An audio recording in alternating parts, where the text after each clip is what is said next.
This is my 2000 TRX Foreman 450, and today I'm going to replace the fuel level sensor on it. So here's what it looks like.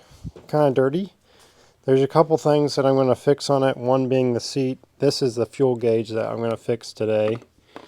Can't even read it at all, and it's chipped right there.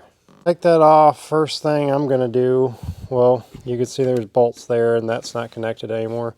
That might actually just pull right off there. But I'm going to remove the seat first, so there's this little lever right here.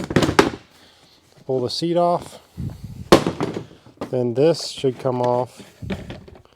This come out.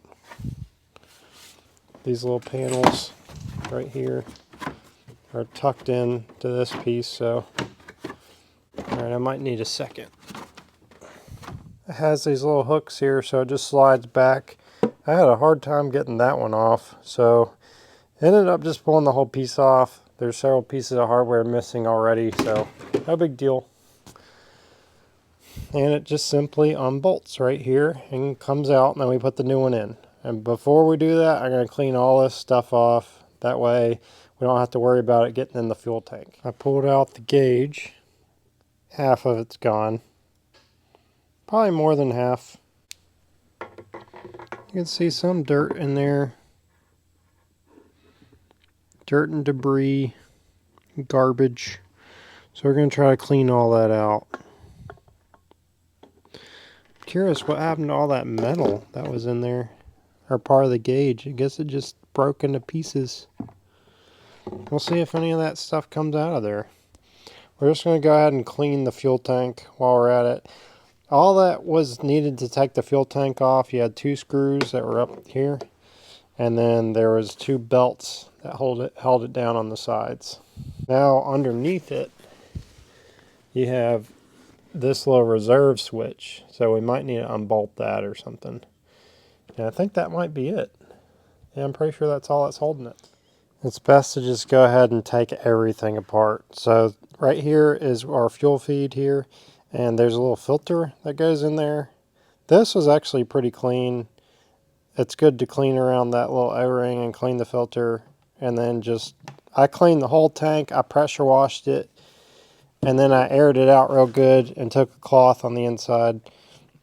So I'm just going to try to put all this back in. And then this is the piece that bolted here. So this is your little knob that has the reserve, like it's got a switch for reserve, off, and I guess regular fuel, or however it's labeled. This goes right here, and we have 2 bolts that go here. There's supposed to be these little washers right here, but mine only had one. Somebody's already been through this before, and you know, of course they noticed the level sensor issue and they just didn't replace it. And there's also still pieces in there from the previous level sensor going bad, so they didn't even clean that out. So I'm just going to bolt this back in, and then the other side is where we'll put the level sensor and all that stuff. Make sure it's super clean in there, no water or anything. So I just aired it out real good, put a cloth in there, aired it around. Then we're going to drop our level sensor in. I got this level sensor on Amazon. I'll link to it. This is for my model, so make sure if you're getting a level sensor that you buy it for the right 4-wheeler. Mine is a 2000 Foreman TRX 450. We're going to put our bolts in. Make sure you get this lined up the way you want it. Here you can see it torn down. Not really too hard of a job, just the screws there. Pretty easy to get to, and these straps. The carburetor, I think, is right here. That thing looks like it's really old.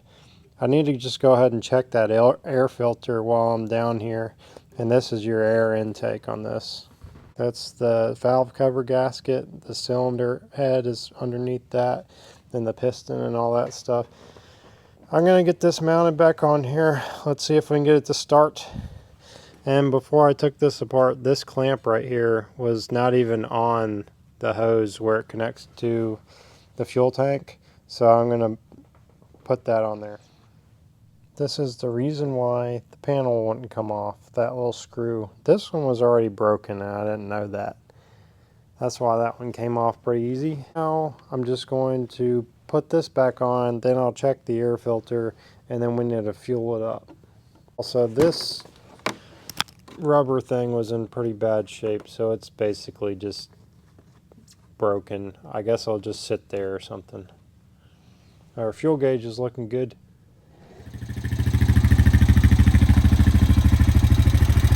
It's a little ticky.